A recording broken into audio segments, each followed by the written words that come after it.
Salmo 142 é um salmo que o Davi ora, pedindo a Deus um refúgio. Este salmo, o Davi, ele está fugindo de Saul, o seu então sogro e rei de Israel. Nesta fuga, ele se vê obrigado a entrar em uma caverna, a fim de se refugiar daquele a quem ele achava que o amava, se refugiar daquele a quem ele só fez bem. E ele se vê obrigado a entrar nesta caverna e ficar por ali algum tempo, até que tivesse uma nova direção para poder continuar a vida que lhe era proposto. Quando o coral cantou essa música, me veio esse texto ao meu coração. Para quem veio de manhã sabe que não foi esta mensagem que eu ministrei, mas eu estou à mercê do Espírito Santo, e o que o Espírito Santo fala comigo eu quero fazer a fim de que nós sejamos abençoados. E o Senhor falou comigo para eu compartilhar com vocês esta palavra. Logo, se o Senhor falou, é porque existem alguns dentre nós que precisam de ouvir isso que o Senhor me revelou para esta noite. Como disse, eu preciso fazer aqui um pano de fundo e lembrá-los que Davi, quando ele está na caverna de Adulão, é o texto conhecido como, ou seja, um nome conhecido como caverna de Adulão. Ele está ali, mas ele já havia sido ungido rei de Israel. O Davi está passando por um sofrimento que julgava ele ser desnecessário, quando ele já havia sido consagrado rei de Israel. O Samuel já havia ido à casa do seu pai e escolhido ele dentre os irmãos dele. Samuel já havia deitado óleo sobre a cabeça de Davi, quando todos achavam que ele era o menos provável para ser utilizado para esta obra. O Samuel vai lá e deita o óleo na cabeça dele. Então, para que alguns se situem, eu estou falando baseado no primeiro livro do Samuel, no capítulo 16. O Davi está no campo cuidando da pecuária, cuidando das criações do seu pai. O Davi está cuidando de algo que o pai pediu para que ele cuidasse. Ele é muito fiel naquilo que o pai quer que ele faça. O Davi é muito obediente, submisso ao seu pai naquilo que o pai pediu para que ele fizesse. Então ele está trabalhando todo dia, fazendo a mesma coisa de sempre, cuidando das ovelhas do seu pai. E num belo dia, Deus fala com Samuel para ungir um novo rei em Israel, porque o rei que estava governando Israel havia se desviado do centro da vontade de Deus. E esse então rei chamava Saul. O Saul, ele era um cara que saiu da posição, decidiu desviar-se daquilo que Deus tinha para ele, quando ele desobedece àquilo que havia sido instituído pelo homem de Deus.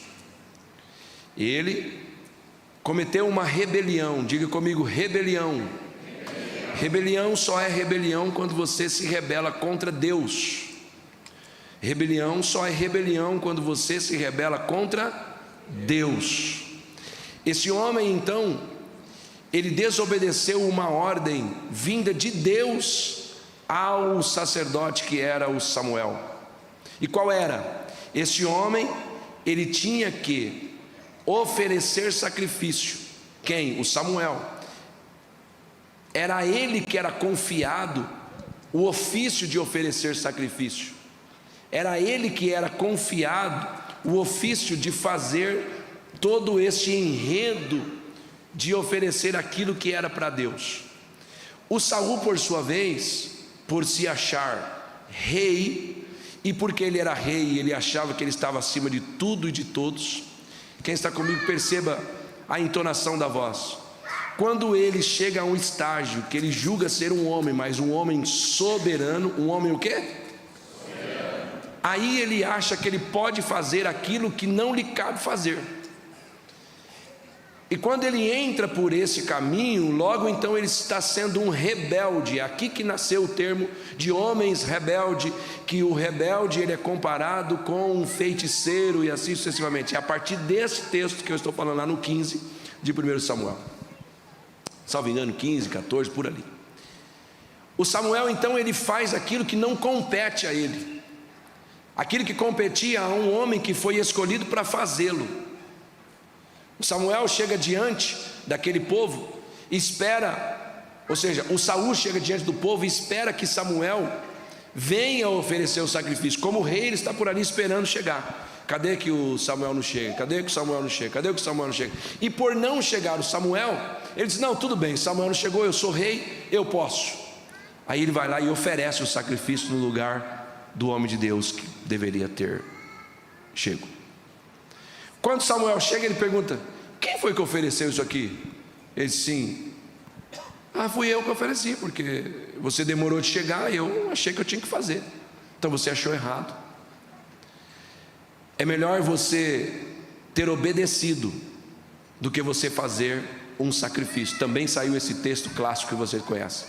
Melhor é obedecer do que sacrificar. É a partir daqui que ele deveria ter obedecido, esperar de chegar o homem de Deus que estava apto para fazer, e ele não esperou, e ele mesmo ofereceu o sacrifício. E em oferecer o sacrifício não foi recebido por Deus. Logo ele se tornou um rebelde. Aí Deus disse para ele assim: este aí eu rejeitei. Por quê? Porque ele se comporta como quem pode tudo, como quem sabe tudo, como quem está acima do bem e do mal, como quem acha que não tendo alguém ele pode tomar a frente e fazer sem a minha anuência. Então, porque o Saul achou por bem oferecer sacrifício sem estar apto para isso, Deus achou por bem rejeitar o Saul. Então o Saul é um rei ungido por Deus, todavia rejeitado por Deus. E Deus quer levantar outro homem para que assuma o lugar dele.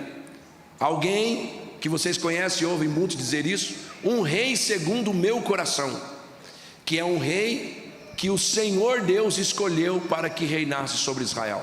Por quê, pastor? O Saul não era? Não, o Saul era um homem na permissão de Deus e não escolhido por Deus. O Saul era um homem escolhido pelo povo, foi o povo que pediu, e Deus homologou o pedido do povo. Todavia o Davi era um homem que Deus escolheu, e vocês conhecem o termo, um homem segundo o coração de Deus. Deus disse assim: vai na casa do Jessé, o belemita, e você vai ungir um dos seus filhos que será o rei de Israel. E ele chega na casa, aquele texto clássico, e olha para os seus filhos, e ele pensa que é aquele que é mais bonito, ele pensa que é aquele que é o maior, ele pensa que é aquele que é o mais forte, ele pensa que é aquele que fala melhor, ele pensa que é aquele que se comporta melhor. E aí também você já ouviu falar: não é esse, não atente para com os seus olhos, porque o Deus não vê como o homem vê, porque o homem vê o externo, mas Deus vê o coração. Então aguarde chegar quem? O Davi que está no campo. Quando Davi chega, aí ele diz assim: pode levantar e ungir, porque este mesmo é o meu escolhido para que seja o rei de Israel. O menino chega e o Samuel diz assim: está aqui o homem que o Senhor mandou ungir, este será o rei sobre vocês, sobre todo Israel.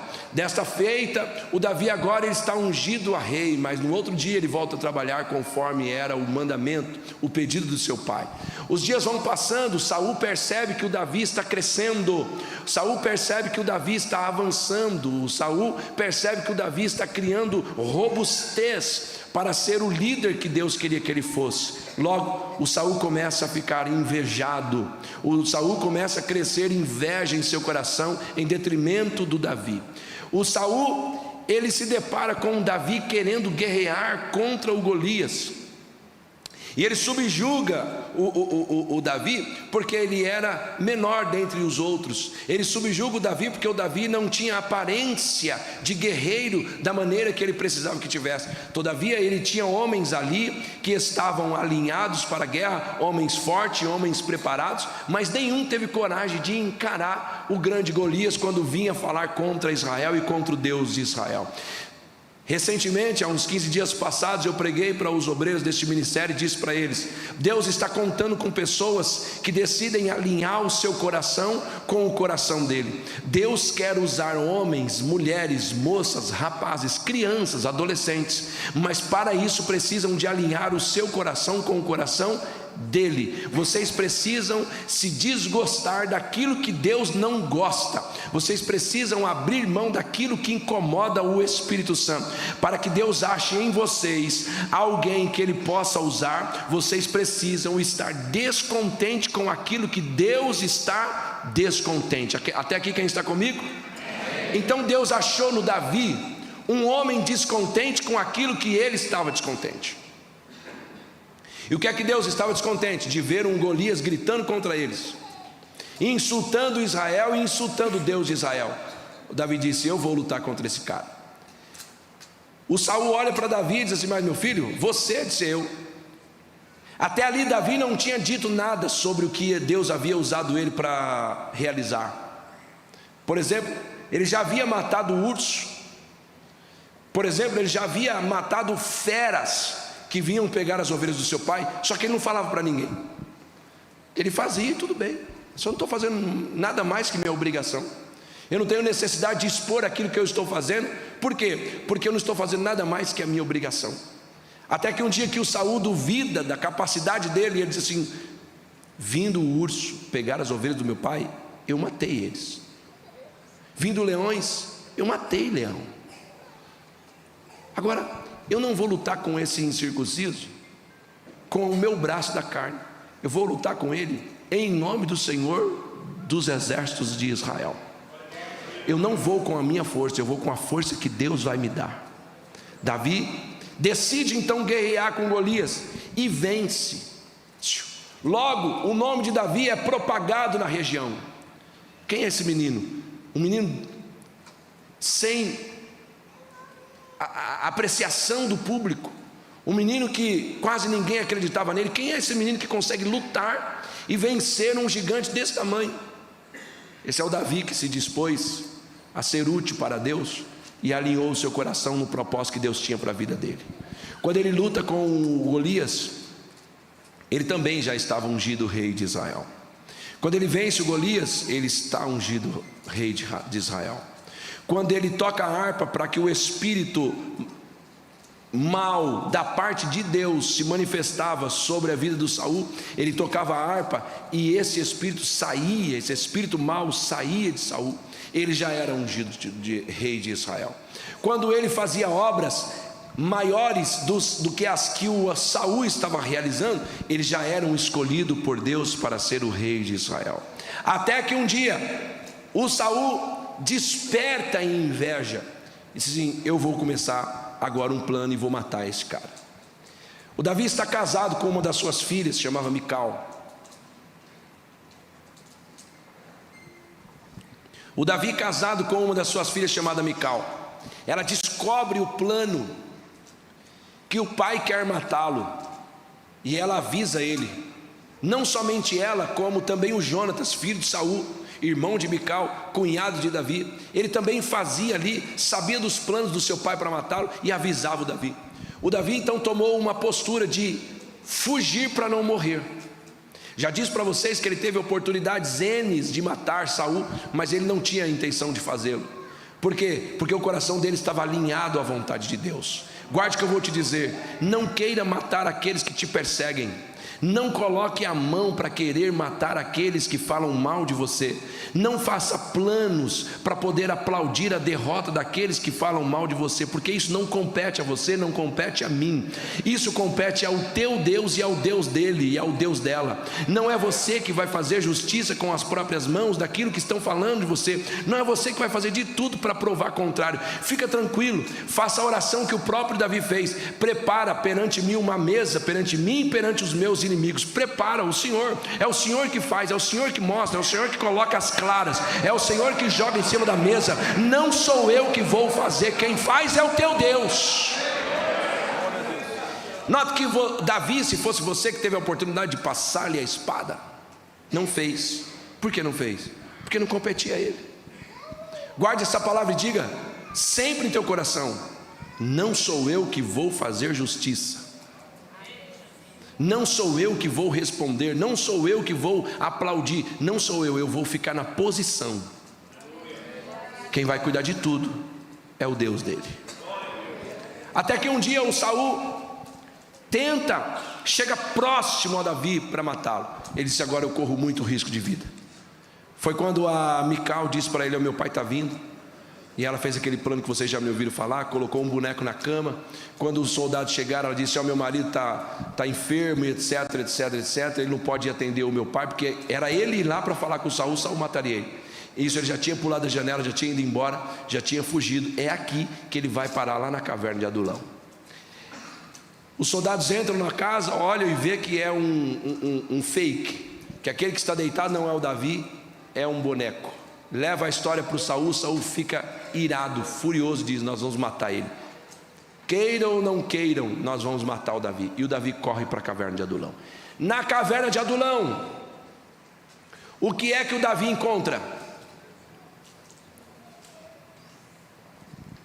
O Davi encontra homens endividados, encontra homens atribulados de espírito, encontra homens desanimados com a vida.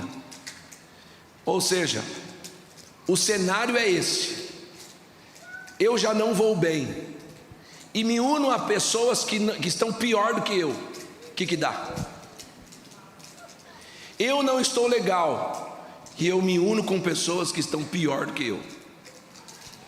Ou você é alguém de Deus para fazer a diferença no meio deste povo, ou você será um deles.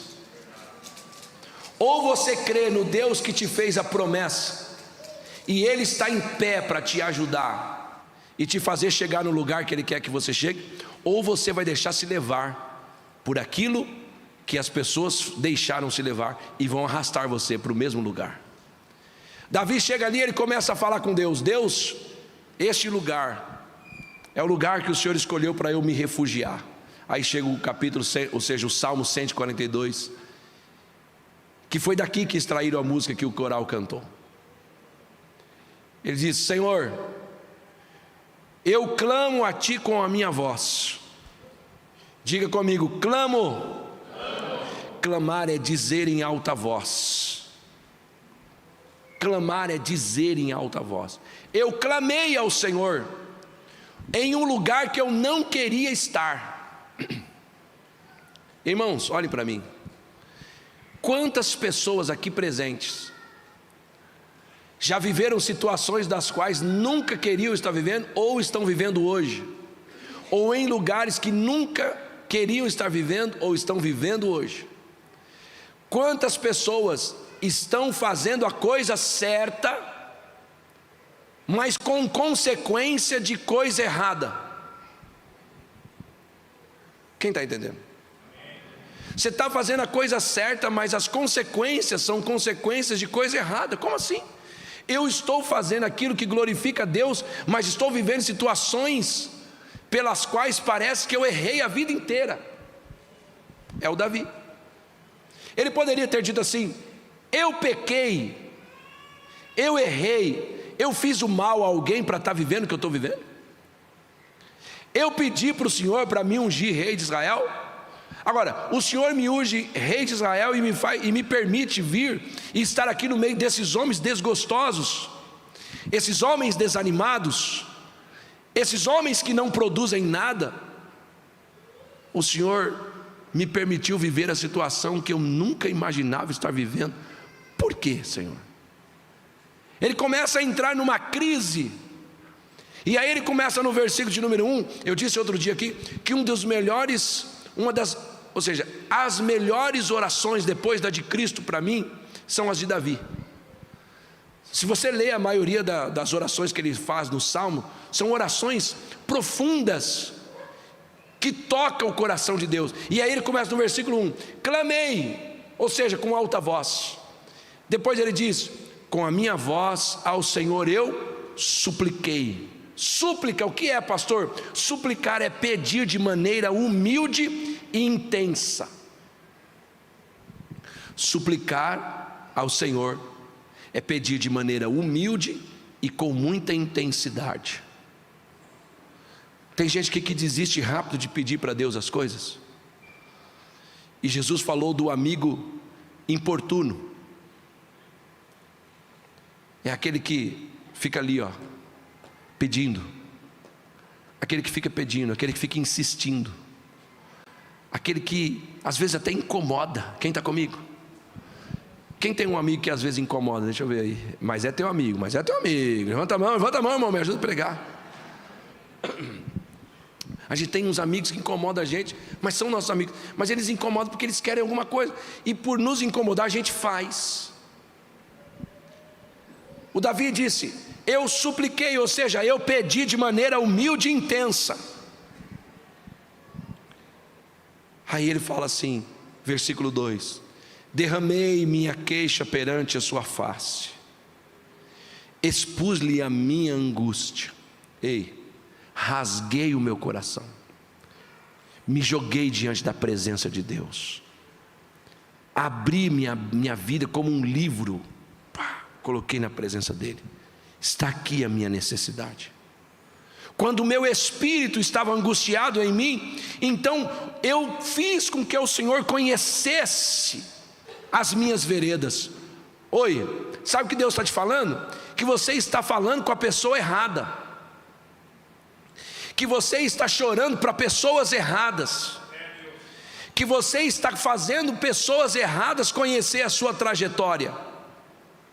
Você está confessando para pessoas erradas, procurando ajuda em quem não tem ajuda para te dar. O que o Davi está revelando para mim, para você aqui hoje, através dessa palavra, é que eu estive morando no lugar que eu não queria, vivendo em lugar que eu não queria, mas todavia eu estava lá dependendo daquele que me permitiu chegar lá. Davi poderia se unir com aqueles homens desanimados, dizer assim: e aí, cara? Ele falou: a minha vida não vai bem, a minha também está pior que a tua. Nossa, rapaz, que não? Vamos se matar? Vamos fazer assim, eu mato você e você me mata. 1, 2, tchuf. Nossa, essa vida, porque esse Deus que eu sirvo, vou te falar, Ele me faz passar por cada um.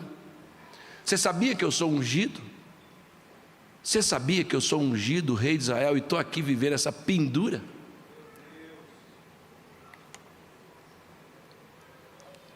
A senhora tem se comportado assim. Você sabia que eu sou crente? Sou lá da Somos Um, mas minha vida não muda. Vivo com depressão, vivo passando dificuldades com meu marido, com os meus filhos. Davi não falou isso. Davi perdeu a esposa, perdeu a casa, perdeu tudo que tinha, fugiu, quem sabe com a roupa do corpo, fez só uma trouxinha de roupa e foi para o deserto. Mas lá ele começa a falar com quem pode resolver. Com a minha voz eu clamei ao Senhor, com a minha voz eu supliquei ao Senhor, com humildade e intensidade de coração: Senhor, por que eu estou aqui? Senhor, me ensina, me mostra o porquê que o Senhor está permitindo eu viver o que eu estou vivendo. Senhor, acalma o meu coração, porque eu estou vivendo um lugar que eu não queria estar vivendo. Senhor, eu não queria estar vivendo essa situação, mas o Senhor permitiu. Vai me mostrando caminhos, por que eu estou aqui. Aí ele diz assim: olhei para a minha direita e vi, mas não havia quem me conhecesse. Refúgio me faltou, está falando de alma. Ninguém cuidou da minha alma, porque o refúgio ele achou, que foi a caverna. Mas o que ele precisava mesmo não era de um lugar, de um ambiente externo. Ele não precisava de um ambiente físico para ele se refugiar. Na verdade, toda a reclamação do Davi aqui, era aqui dentro. Olhe para mim. Hoje Deus está mandando eu te dizer que o seu problema maior não é aqui fora, que você fica querendo culpar as coisas e as pessoas o tempo todo. O problema seu maior não é que você não está na casa que você queria, no emprego que você sonhou, no curso que você sonhou. O seu problema maior não é porque você não ganha o salário do sonho que você queria, o carro que você queria andar. O seu problema maior é que precisa ser tratado aqui, Você está se enganando dia após dia, julgando que as coisas não estão colaborando com você, julgando que Deus virou as costas para você e te deixou sozinho nessa situação. E Deus dizendo: não, eu preciso tratar o que de fato está doente. Aleluia. Não, eu não vou tirar você desta casa, porque você está dizendo que é a casa que está te fazendo esse mal. Você vai sair desta casa, você vai para outra casa, vai passar 3 meses, você vai ficar doente de novo. Não, o problema não está no emprego. Eu vou te tirar desse emprego. Você vai para outro emprego, vai ficar lá 3 meses e vai começar tudo de novo. O problema não está no ministério, não está no teu marido, não está na tua esposa, não está nos teus filhos, não está no teu chamado. Não está. O problema está aqui dentro. Muda de cidade, Fábio. Muda de estado, muda de país, Sandro. Vai para a lua, Sandro. Chegar na lua você vai achar um problema. Vai para Marte, Jean. Chegar lá em Marte é só teu, você vai achar um problema lá. Se te derem todo o ouro do mundo, quem está comigo aqui, se te derem todo o ouro do mundo, você ainda vai achar ruim. Nossa, é pesado o ouro, meu carro não aguenta, vai estourar a suspensão. Se te derem toda a riqueza do mundo, você vai reclamar, porque você vai dizer: nossa, sou tão rico que eu não sei o que fazer. Porque o teu problema não está nas coisas. O teu problema não é a caverna de Adulão. Por favor, Ana Lívia, olha para o texto e procure se o Davi está reclamando da caverna. Olha para o texto e vê se o Davi está dizendo: por que caverna? Por que não me preparasse logo um paláciozinho para eu ficar quieto, escondido dele? Vê se o Davi está reclamando. Não. A ti eu clamei, versículo 5, e disse: tu és o meu refúgio.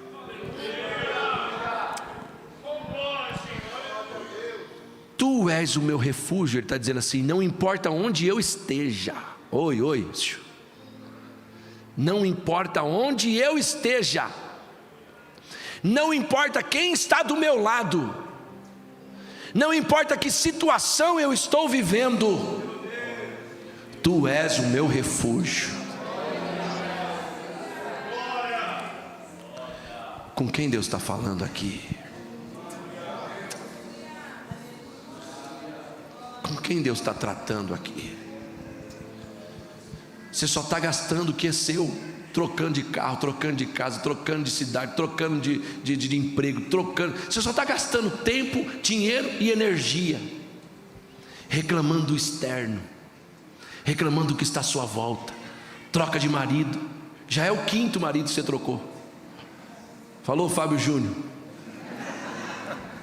Nunca dá certo, porque o teu problema não é a troca do esposo e da esposa. Teu problema não é o emprego.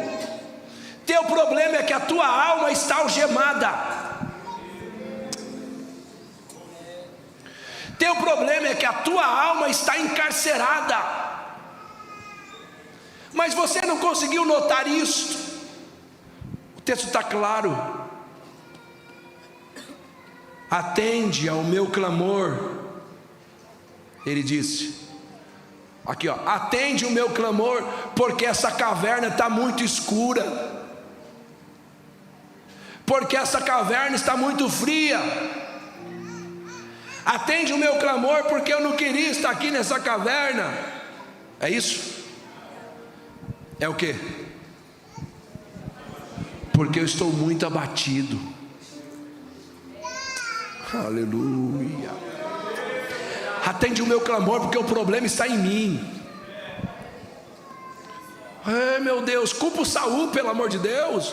Pelo menos joga a culpa em alguém. Culpa o demônio do Saul. Não, ele nem tocou no Saul. Tocou?